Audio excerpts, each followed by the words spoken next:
എല്ലാവർക്കും വിജീസ് കിച്ചൻ്റെ പുതിയൊരു വീഡിയോയിലേക്ക് സ്വാഗതം. ഞാൻ നിങ്ങളുടെ സ്വന്തം ഈ ചേച്ചി. എൻ്റെ പ്രിയപ്പെട്ട ഓരോരുത്തർ സൂമായിട്ടിരിക്കുന്നു.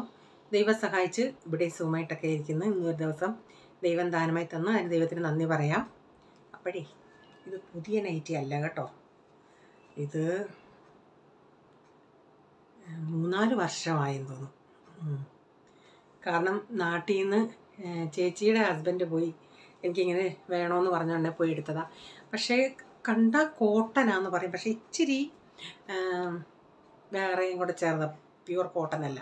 അപ്പോൾ എനിക്കിത് ഇടുന്ന ഉടനെ എല്ലാവരും പറയും, എന്നെ റീച്ചാനും പറയും, പിന്നെ ഇത് കോട്ടൺ കണ്ട പിടിച്ചാലും മനസ്സിലാവും. പക്ഷേ ഇടുന്ന ഉടനെ കുറച്ച് നേരം കഴിയുമ്പം എനിക്ക് ഇച്ചിരി ചൂടും കൂടും, വിയർപ്പിനാണെങ്കിലും വേറൊരു സ്മെല്ല് പോലെ വരും. ഇല്ല, സിന്തറ്റിക് തുണികളൊക്കെ ഇടുന്നുണ്ട്. പണ്ട് ഞാൻ സിന്തറ്റിക്കൊക്കെ ഇടുമായിരുന്നു. അപ്പോൾ അതാകുമ്പം വിയർപ്പ് തങ്ങി നിന്നൊരു സ്മെല്ലും അതുപോലെ. അപ്പോൾ ഇതിപ്പം ഇച്ചിരി തണുപ്പ്, മഴയത്തും എനിക്ക് ഇടാക്കത്തില്ല, ഇച്ചിരി തണുപ്പായതുകൊണ്ട് ഇതൊന്നും എടുത്തിട്ടതാണ്. പക്ഷേ ഇതെനിക്ക് ഭയങ്കര ഇഷ്ടമാണ് കേട്ടോ. ഈ കളർ ഇവിടെ ഇങ്ങനെ ഈ കളറും ഇത് ഒത്തിരി ഇഷ്ടപ്പെട്ടതാണ്. ഞാൻ ഇന്നലെ ഇതിട്ടുണ്ടെ പ്രൈസ് പുതിയ നൈറ്റിയാന്നല്ലേ അവനെല്ലാം നോട്ട് ചെയ്യും കേട്ടോ. ഞാൻ പറയടാ പുതിയതല്ലടാ, നീ കണ്ടിട്ടില്ല, ഇന്നാളിലും മമ്മി ഇടയ്ക്കൊന്നും ഇട്ടതല്ലേ ഇത്. ഇല്ല, പണ്ടുള്ളവർ പറഞ്ഞ ഓണത്തിനും സംക്രാന്തിക്ക് വിടുന്നതെന്ന് പറയുന്നത് അങ്ങനെ ഇടുന്ന ഡ്രസ്സാണ്. മീൻസ് അങ്ങനെ ഇട്ടിട്ടില്ല. പിന്നെന്താ ഇന്നത്തെ വീഡിയോ എന്ന് പറയുന്നത്, ഞാൻ 2 ദിവസത്തെയാണ്, ശനിയാഴ്ചത്തെയും.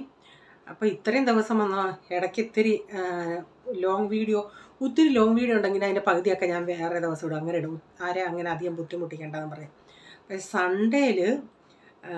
സൺഡേലത്തെ ഇച്ചിരി ഇന്നലെ വൈകിട്ട് ബർഗറൊക്കെ വാങ്ങിച്ചത് ഞാൻ കാണിച്ചല്ലേ. വൈകിട്ട് വേറെ ആയിരുന്നു പരിപാടി. ഇച്ചിരി ചിക്കനൊക്കെ കൊണ്ടുവന്നായിരുന്നു. ചിക്കൻ മീൻസ് ബോൺലെസ് ചിക്കൻ കൊണ്ടുവന്ന് ഇച്ചിരി ഈ ഫ്രൈഡ് റൈസ് പോലെ ഉണ്ടാക്കാമെന്നും പറഞ്ഞ് അങ്ങനെ ഇരുന്നത്. അപ്പോൾ എനിക്ക് അതൊക്കെ മെനക്കെടാൻ ഇല്ല. യാത്ര കഴിഞ്ഞ് വന്നാൽ പിന്നെ പ്രേയർ കഴിഞ്ഞ് വന്നാൽ പിന്നെ എനിക്കങ്ങ് തീരെ വയ്യ. അപ്പോൾ ഞാൻ പിന്നെ എന്ത് തന്നോ, പ്രൈസമോനാണെങ്കിലും ഇവർക്കെല്ലാം ഈ ബിരിയാണി റൈസിൻ്റെ കൂടെ ഡാളൊക്കെ കൊടുക്കും, എനിക്ക് ഇഷ്ടമാണ്. അപ്പോൾ ഞാൻ ചിന്തിച്ചെന്നാൽ ബിരിയാണി റൈസും, പക്ഷേ അത് സിമ്പിളായിട്ടൊരു നമ്മൾ ഡിന്നർ ഉണ്ടാക്കിയോണേ അടിപൊളി ടേസ്റ്റ് ആയിരുന്നു. നിങ്ങളൊന്ന് നോക്കണേ അതിൻ്റെ അകത്തെ കൂട്ടാനൊക്കെ എന്തൊക്കെയാണ്. എനിക്കും ഇഷ്ടമായി. സാധാരണ ഞാൻ ഡാളൊന്നും നമ്മൾ ഉപയോഗിക്കുന്നതല്ല. ഇന്നലെ ചൂട് ബിരിയാണി, എനിക്ക് ബിരിയാണി റൈസും അങ്ങനെ ഇഷ്ടമല്ല. ഈ പിള്ളേർക്ക് പ്രൈസനാണെങ്കിൽ എങ്ങനെ കൊടുത്താലും നീളമുള്ള ചോറെന്നവൻ പറയും, കൊടുത്താലും അവന് കുഴപ്പമില്ല. അതുകൊണ്ട് അവർക്കൊക്കെ അവരുടെ സന്തോഷം അല്ലെങ്കിൽ നമ്മുടെ സന്തോഷം, അവരുടെ കൊച്ചു സന്തോഷം നമ്മുടെ വലിയ സന്തോഷമല്ലേ. വയ്യായെങ്കിലും നമ്മൾ അവർക്കുണ്ടാക്കി കൊടുക്കും. അപ്പോൾ ഇന്നത്തെ വിശേഷങ്ങൾ അതൊക്കെയായിരുന്നു. നിങ്ങൾ കാണുക 2 ദിവസത്തെ വീഡിയോയാ. പിന്നെ ആ പാട്ടിനെ പറ്റി ഒത്തിരി പേര് വീണ്ടും ഇന്ന് വരെയും കമൻസ് വന്നു, അയ്യോ ആ പാട്ടിലെ വരികൾ നമ്മുടെ ഹൃദയത്തിൽ ടച്ച് ചെയ്യുന്ന രീതിയിൽ വിജി പാടി എന്നൊക്കെ. അതൊക്കെ കേട്ടാൽ എനിക്കും അങ്ങ് സന്തോഷമായി. ശരി, അതൊരു വല്ലാത്ത ഫീലിംഗ് തരുന്ന പാട്ടാണ് നമുക്ക്. ചില പാട്ടുകൾ നമുക്ക് ഭയങ്കരമായിട്ട് ഫീലിംഗ് വരുന്ന പാട്ടുകളാണ്.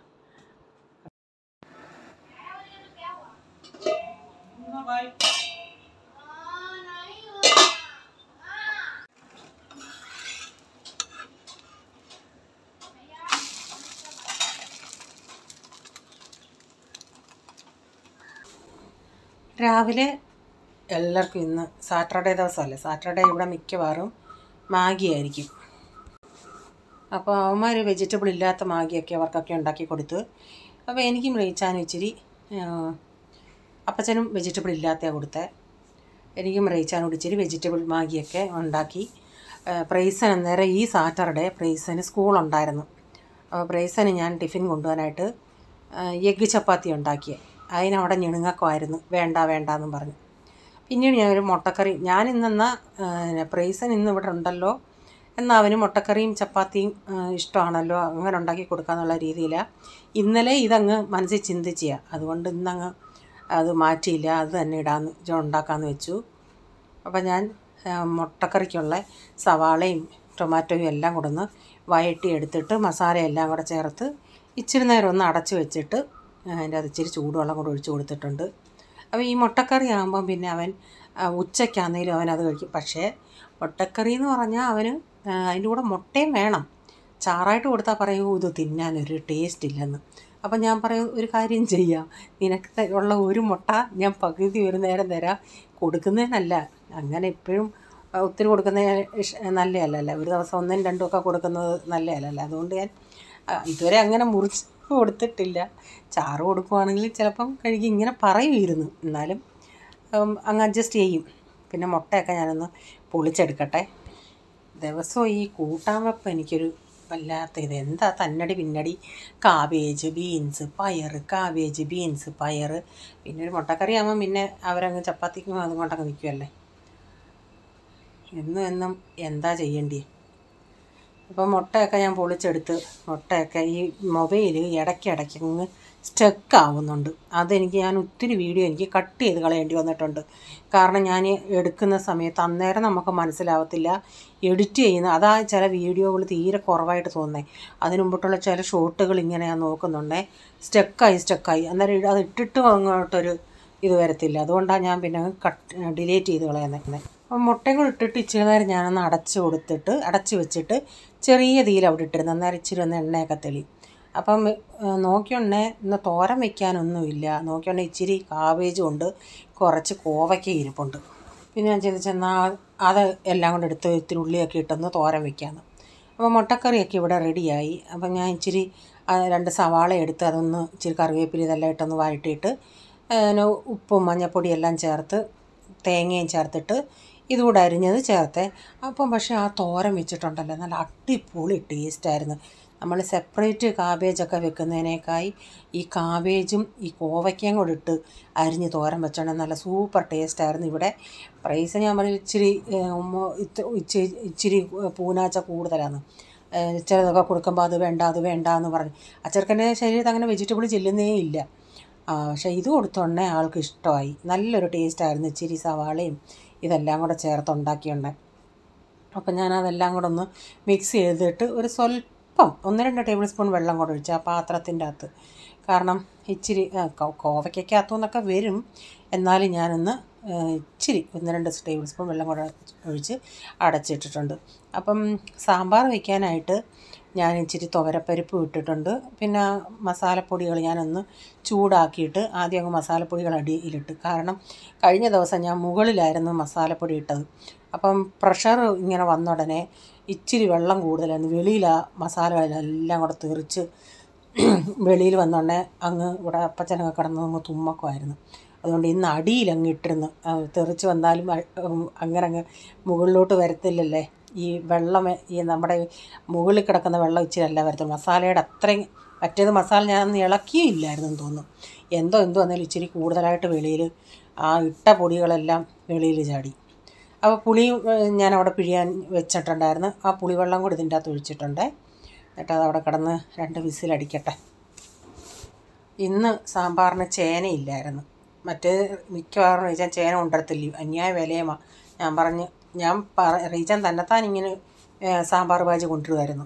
പിന്നെ ഞാൻ എന്താ ചേന കൊണ്ടുവരാഞ്ഞെന്ന് സാമ്പാർ വെച്ചെന്ന് ചോദിച്ചാൽ എൻ്റെ അടുത്ത് നീ അല്ലേ പറഞ്ഞത് സാമ്പാറിന് ചേന കൊണ്ടുവരണ്ടാന്ന്. പിന്നെ ഒന്നും മിണ്ടാൻ പോയില്ല. റീജൻ അങ്ങനെ സാമ്പാർ ഇഷ്ടവുമല്ല. ഞാനൊരു 2-3 വിസിലടുപ്പിച്ചിട്ട് അതവിടെ കുറച്ച് നേരം വെച്ചിരുന്നു. പിന്നെ ഇപ്പം വാഷർ ഞാനിന്നലെ ഞാൻ കുറേ നേരം കൊണ്ട് അടയ്ക്കുക, പക്ഷെ അടയുന്നില്ല. പിന്നെ ഓർത്തത് വാഷർ കഴുകി വെച്ചേക്കുവാന്ന്.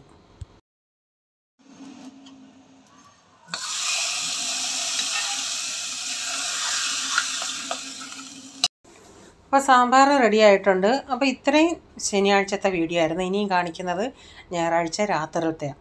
അപ്പോൾ ഞാനിങ്ങനെ ചിന്തിച്ച് അവസാനം എടുത്ത തീരുമാനമാണ് ഇങ്ങനെ നമ്മുടെ ബിരിയാണി അരി ഞാൻ കുക്കറിലും വെച്ചില്ല, ഇങ്ങനെ ചരുവത്തിൽ നമ്മൾ സാധാരണ ബോയിൽ റൈസ് വെക്കുന്ന പോലെ ഒന്ന് അത് അടപ്പത്ത് വെച്ചിട്ടുണ്ട്. അത് കഴിഞ്ഞിട്ട് ദാൽ കറി വയ്ക്കാനായിട്ട് കുറച്ച് തുമരപ്പരിപ്പ് ഇട്ടിട്ടുണ്ട്. അതിലേക്ക് ഒരു ചെറിയ കഷ്ണം ഇഞ്ചി നന്നായിട്ട് അങ്ങ് ചതച്ചതും ചേർത്തു. പിന്നെ ഒരു 2 ടൊമാറ്റോയും പച്ചമുളകും, എന്നിട്ട് ഇച്ചിരി മഞ്ഞൾപ്പൊടിയും മുളക് പൊടിയും കൂടെ ചേർത്തിട്ട് ഒരു 2-3 വിസിലടിക്കാനായിട്ട് വെച്ചിട്ടുണ്ട്. അപ്പം ഞാൻ ചിലപ്പം ടൊമാറ്റോ ഇത് ഇങ്ങനെ ഡയറക്റ്റ് ചേർക്കാറില്ല. ഞാൻ കടുക് വറുക്കുന്ന സമയത്ത് വെളുത്തുള്ളി ഇച്ചിരി നല്ല 5-8 അല്ലി വെളുത്തുള്ളി ഒന്ന് ചതച്ചതും ഈ ടൊമാറ്റോ എല്ലാം കൂടെ വഴറ്റിയാണ് ചേർക്കുന്നത്. അപ്പോഴും നല്ല ടേസ്റ്റാണ്. പക്ഷേ ഇന്നിപ്പം ഇങ്ങനെ അങ്ങ് ചെയ്യാമെന്ന് വെച്ച്. പക്ഷേ എപ്പോൾ ചെയ്താലും ഇച്ചിരി ഇഞ്ചി ഞാൻ ചേർക്കും. നന്നായിട്ട് ഒന്നീ ചെറുതായിട്ട് അരിഞ്ഞ് ചേർക്കും, അല്ലെങ്കിൽ ഇങ്ങനെ നന്നായിട്ട് ചതച്ച് ചേർക്കും. അപ്പോൾ ഈ ഗ്യാസൊക്കെ ഉണ്ടെങ്കിൽ ഈ ഇഞ്ചിയും വെളുത്തുള്ളിയൊക്കെ ചേർക്കുമ്പോൾ നല്ലതാണ്. അപ്പോൾ ഒരു ടീസ്പൂണോളം മല്ലിപ്പൊടിയും മുളക് പൊടിയും മഞ്ഞൾപ്പൊടിയും ചേർത്തിട്ടുണ്ട്. എന്നിട്ട് ആവശ്യത്തിനുള്ള വെള്ളം ഒഴിച്ച് ഇതൊന്ന് ഒരു 3-4 ഉപ്പും ചേർത്ത് 3-4 വിസിലടിക്കട്ടെ. അപ്പം ഞാനൊരു 3-4 വിസിലൊക്കെ അടിച്ചെടുത്ത്. അപ്പോൾ അതിൻ്റെ അകത്ത് വെള്ളമൊക്കെ വറ്റി നന്നായി അങ്ങ് വേവിച്ച് എന്നിട്ട് നന്നായി ഒന്ന് ഉടച്ചു കൊടുക്കുന്നുണ്ട്. ഇതിപ്പം സ്റ്റാർട്ടിങ് ഞങ്ങൾ കഴിക്കാൻ എടുത്തുണ്ട്. കാരണം റീച്ചാനും പോളും കളിക്കാൻ പോയേക്കുമായിരുന്നു. അപ്പോൾ അവർ വന്നപ്പോഴത്തേക്കിന് ഇതങ്ങ് കുറേ കൂടെ അങ്ങ് കുറുകി, പിന്നെ ചൂടുവെള്ളം ഒഴിക്കേണ്ടി വന്നു. റീച്ചാൻ അങ്ങനെ കുറുകിയിരിക്കുന്നത് ഇഷ്ടമല്ല. പക്ഷേ ഞങ്ങൾ കഴിക്കാൻ എടുത്തുണ്ട് ഇച്ചിരി അന്നേരം ആ ചൂടോടെ ഞങ്ങൾ വെന്തുടനെ അങ്ങ് എടുത്ത് കഴിക്കുമായിരുന്നു. മീൻസ് അങ്ങനെ വെന്തുടനെ അങ്ങ് ഞാനും പ്രൈസനും റീച്ചാനും ഞാനും പ്രൈസനും ഡാഡിയും. അപ്പോൾ ഇതിൽ ഞാനതൊരു വേറൊരു പാത്രത്തിലാക്കിയിട്ട് കുറച്ചുകൂടെ വെള്ളമൊക്കെ ആക്കുന്നുണ്ട്. ഞങ്ങളെടുത്തപ്പോൾ ഞാൻ പറഞ്ഞില്ല അത്രയും തിക്കല്ലായിരുന്നു, ഇത്തിരി ലൂസായിട്ടായിരുന്നു. പിന്നെ അവർക്ക് വന്നപ്പോഴത്തേക്കിന് ഞാൻ ഇച്ചിരി കൂടെ ചൂടുവെള്ളം ഒഴിക്കേണ്ടി വന്നു. അങ്ങ് അപ്പം പോലെ അങ്ങ് ആയായിരുന്നു. ഞാൻ ആദ്യം ചിന്തിച്ചത് ചമ്മന്തി അരച്ച് മുട്ടയും പൊരിക്കാമെന്ന്. അപ്പോൾ പിന്നെ ചിന്തിച്ച് ഈ കൊച്ചവന് ചമ്മന്തി അത്ര ഇഷ്ടമല്ല, പക്ഷേ പോളിന് ഭയങ്കര ഇഷ്ടമാണ്. ഡാഡിക്കും അത്ര അങ്ങോട്ട് താല്പര്യമില്ല, പിന്നെ കഴിക്കുമെന്നേ ഉള്ളൂ. പക്ഷേ എനിക്കും പോൾമോനും ഭയങ്കര ഇഷ്ടമാണ്. പിന്നെ ചിന്തിച്ചെന്നാൽ ഇതാകുമ്പോൾ എല്ലാവർക്കും ഇച്ചിരി ഒഴിക്കത്തക്ക വിധത്തിൽ, ഡാഡിക്കൊക്കെ ഇച്ചിരി ഒഴിക്കാൻ എത്രയ്ക്കാണെങ്കിലും ഒഴിക്കാൻ ഇച്ചിരി വേണം. എനിക്ക് പക്ഷേ നേരെ ഒഴിച്ചിങ്ങനെ ലൂസാക്കി കഴിക്കുന്നതിനേക്കാൾ ഇങ്ങനെ ഡ്രൈ ആയിട്ട് കഴിക്കുന്നതാണ് എനിക്കിഷ്ടം. അപ്പോൾ ഇതിൻ്റെ അകത്ത് ഞാൻ പിന്നെ ഇച്ചിരി മല്ലിയിലയും കടുക് വറക്കാൻ നേരം ഇച്ചിരി വെളുത്തുള്ളി കൂടുതൽ ഇതിനൊക്കെ ചേർത്ത് കടുക് വറുത്ത് ചേർക്കുകയാണെങ്കിൽ നല്ലൊരു ടേസ്റ്റാണ്, നല്ലൊരു ഫ്ലേവറും കിട്ടും. പക്ഷേ വെളുത്തുള്ളിയുടെ വില കൊണ്ട് ഞാൻ അധികം വെളുത്തുള്ളി ഒന്നും ചേർക്കാൻ പോയില്ല. കുറച്ച് മല്ലിയില ഞാനിപ്പോൾ ഇതിലും ചേർത്ത്. കാരണം ഇപ്പോൾ നമ്മൾ വെള്ളം വീണ്ടും ഒഴിച്ചില്ലേ, എന്നിട്ട് അതൊന്നുകൂടെ ഒന്ന് തിളയ്ക്കണം. അതുകൊണ്ട് ഞാനിപ്പം ഇപ്പം അഥവാ വെള്ളം വേണ്ടായിരുന്നു അത് തന്നെ ഇതിൽ ഒഴിച്ചിട്ട് പിന്നെ ലാസ്റ്റ് കടുക് മാത്രം വറക്കുമായിരുന്നെങ്കിൽ ഞാൻ കടുക് വറക്കുന്നതിൻ്റെ അകത്തെ ഞാൻ ഈ മല്ലിയില ചേർക്കത്തുള്ളായിരുന്നു. ഇപ്പോൾ അത്രയും വെള്ളം ഒഴിച്ചിട്ടുണ്ടെങ്കിൽ അതൊന്നുകൂടെ ഒന്ന് തിളയ്ക്കണ്ടേ, അതുകൊണ്ട് ഞാൻ മല്ലിയില ഇതിലും ഇട്ട് കുറച്ച് കടുക് വറക്കാനും എടുത്ത് മാറ്റി വെച്ചിട്ടുണ്ട്. ഈ തണുപ്പ് സമയത്താണ് നമ്മുടെ ഇവിടെയൊക്കെ ഉലുവായില ഇറങ്ങുന്നത്. ഞാൻ നാനുവിൻ്റെ അടുത്ത് ചോദിച്ചു, എനിക്ക് ഉലുവായില കിട്ടുവാണെങ്കിൽ ഞാൻ കൂടുതൽ നമ്മൾ തേങ്ങ ഇട്ടാൽ തോരൻ വയ്ക്കുന്നത്. അനുവിനോട് ചോദിച്ചാൽ അനു പറഞ്ഞില്ല ആൻറ്റി, ഞങ്ങൾ തേങ്ങ ഉപയോഗിക്കാറേ ഇല്ല, നന്നായിട്ട് പച്ചമുളകും വെളുത്തുള്ളിയും കൂടെ അങ്ങ് ചതച്ചിട്ട് കടുക് വറുത്തിട്ട് ടൊമാറ്റോയും ചേർക്കത്തില്ലെന്ന്, കടുക് വറുത്ത് ഇതിട്ട് ഇളക്കിയെടുക്കും. ചപ്പാത്തിക്കൊക്കെ എങ്ങനെ കഴിക്കുന്നതെന്ന്. നമുക്ക് തേങ്ങയില്ലാത്ത പരിപാടി ഇല്ലല്ലേ.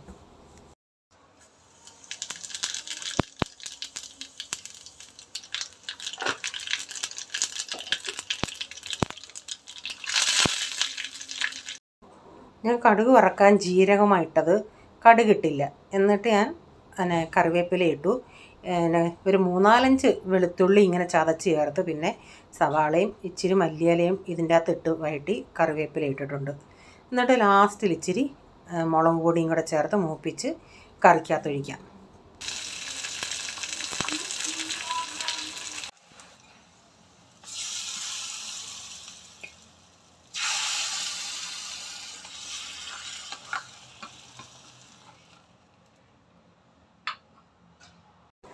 നമ്മുടെ ദാള് കറി ഇവിടെ റെഡി ആയിട്ടുണ്ട്.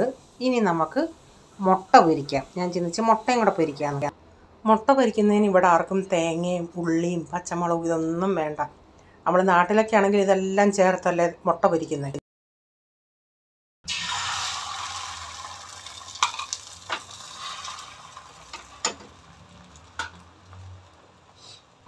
ഓരോരുത്തർക്കും ഓരോ മുട്ട ഇങ്ങനെ പൊട്ടിച്ചൊഴിച്ചിട്ട് ഒന്ന് അടച്ച് വെക്കും. അടച്ച് വെക്കുമ്പോഴത്തേക്കിന് എന്നിട്ട് ചെറിയ തീയിടും. എന്നിട്ട് അത് തിരിച്ച് ഇടുമ്പോഴത്തേക്കിന് അതങ്ങ് പൊങ്ങി വരും. അടച്ചിടുമ്പോൾ നന്നായി പൊങ്ങി വരും.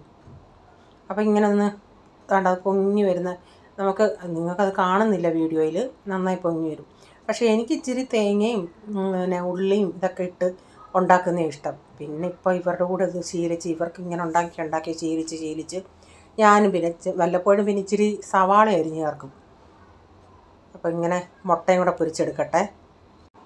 പക്ഷേ എന്തൊക്കെയാണെങ്കിലും ചൂട് ചോറും ചൂട് ഡാളും മുട്ടയും ഇതെല്ലാം കൂടെ ഒരു അടിപൊളി കോമ്പിനേഷനായിരുന്നു. നല്ല ഇപ്പം കുറേ നമ്മൾ കൂട്ടാൻ കഴിക്കുന്നതിനേക്കായി ഇങ്ങനെ കഴിക്കും. അതുപോലെ ചൂട് ചോറും മീൻകറിയും കൂടെ ആയിരുന്നെങ്കിൽ അതിനേക്കാൾ രസമായിരുന്നു, ടേസ്റ്റുമായിരുന്നു. പക്ഷേ ഇതും നല്ലതായിരുന്നു കേട്ടോ. പക്ഷേ എനിക്ക് ആ ഡാലിനേക്കാൾ ഇച്ചിരി ചമ്മന്തി ആയിരുന്നെങ്കിൽ കുറേയും കൂടെ എനിക്ക് ഇഷ്ടപ്പെട്ടേനെ. പിന്നെ ഞാൻ പറഞ്ഞു ഇന്നാളത്തെ നള്ളി അത് ഞാൻ വീണ്ടും വാങ്ങിച്ചായിരുന്നു. ഇവിടെ ഈ പിള്ളേർക്കെല്ലാം ഇടയ്ക്കൊക്കെ ആണെങ്കിലും ഇങ്ങനെ ഇച്ചിരി ചെന്ന് ഒരു സ്വല്പം എണ്ണ അങ്ങോട്ട് കാണിച്ചാൽ മതി, അതിങ്ങനെ ചുട്ട് വീർത്ത് വരും. അപ്പം ചട്ടി ഇത് തന്നെ എടുത്തത്. അപ്പം അത് നേരത്തെ പോള് ഇടയ്ക്കിങ്ങനെ ഞാൻ പറഞ്ഞില്ലേ ചോറിൻ്റെ കൂടെ അല്ലാതെ അവർക്ക് ഇടയ്ക്ക് തിന്നണമെങ്കിൽ വേണമെന്ന് പറഞ്ഞ് അതെടുത്തതാണ്. അപ്പോൾ അതിൻ്റെ അകത്ത് തന്നെ അങ്ങ് ഇതുകൂടെ വറക്കാമെന്ന് വെച്ച്, പപ്പടം പോലെ നമ്മുടെ റാഗിയുടെ നള്ളി അതുകൂടെ ഒന്ന് വറുത്തെടുക്കട്ടെ. അപ്പം ഞാൻ അവർക്കുള്ളത് വറുത്തില്ല, ഞങ്ങൾക്ക് 3 പേർക്കും ഉള്ളത് വറുത്തെടുത്ത്. അപ്പോൾ ഇടയ്ക്ക് ഇതുകൂടെ ഒന്ന് കടിക്കുന്ന ഉടനെ നല്ല ടേസ്റ്റാണ്. ഞാനിത് വറക്കുമ്പോഴേ ഇത്തിരി മാറി നിൽക്കും, കാരണം അതിങ്ങനെ അങ്ങോട്ട് നമ്മൾ ഇതിട്ടിട്ട് അതിങ്ങനെ വീർത്തിങ്ങനെ ചുരുണ്ടുള്ളത് നീണ്ടിങ്ങനെ വരുന്നുണ്ടേ എനിക്കങ്ങ് പേടിയാവും, അത് പൊട്ടി വീർത്ത് പൊട്ടുമോ എന്നുള്ള ഇത്. അതുകൊണ്ട് ഞാനിങ്ങനെ മാറിയാണ് നിൽക്കുന്നത്. അപ്പോൾ അതും വറുത്തു. അപ്പം ചൂട് ചോറും ഞാൻ പറഞ്ഞില്ല ഇപ്പോൾ എടുത്തണേ ഇച്ചിരി ലൂസായിരുന്നു. പിന്നെ ഒരു അരമണിക്കൂർ കഴിഞ്ഞപ്പോഴത്തേക്കിന് ഇത് നല്ല ചൂടാണ്, തീ വറക്കുന്ന കാണാം. അതുകൊണ്ട് ഇങ്ങനെ ആയതാണ്. പിന്നെ എന്താ, മുട്ടയും നമ്മുടെ നള്ളിയും നെല്ലിക്ക അച്ചാറുണ്ടായിരുന്നു. നെല്ലിക്ക വേണേൽ നെല്ലിക്ക, നാരങ്ങ വേണേൽ നാരങ്ങ, അങ്ങനെയുള്ള അച്ചാർ. ഞാൻ ഇച്ചിരി നെല്ലിക്ക അച്ചാറെടുത്ത്. അപ്പോൾ ഇന്നത്തെ വീഡിയോയിലെ വിശേഷങ്ങൾ ഇതൊക്കെയായിരുന്നു. നിങ്ങൾക്ക് വീഡിയോ അല്പമെങ്കിലും ഇഷ്ടമായെങ്കിൽ ലൈക്ക് ചെയ്യണേ. അതുപോലെ നിങ്ങളുടെ അഭിപ്രായം കമൻറ്റിൽ കൂടെ അറിയിക്കണേ. സബ്സ്ക്രൈബ് ചെയ്യാതെ ആരെങ്കിലും കാണുന്നുണ്ടെങ്കിൽ വീഡിയോ ഇഷ്ടമായെങ്കിൽ ഒന്ന് സബ്സ്ക്രൈബ് ചെയ്തിട്ട് ബെല്ലേക്ക് ബട്ടണൂടെ പ്രസ് ചെയ്യുകയാണെങ്കിൽ ഓൾ എന്നൊരു ഓപ്ഷൻ വരും. അതുകൂടെ പ്രസ് ചെയ്യുകയാണെങ്കിൽ ഞാനിന്ന് വീഡിയോയുടെ നോട്ടിഫിക്കേഷൻ നിങ്ങൾക്ക് എന്നും വരുന്നതായിരിക്കും. ഇനി ഒരു പുതിയ വീഡിയോയുമായി വരും വരെ bye, God bless you all. Thank you, take care, bye, see U.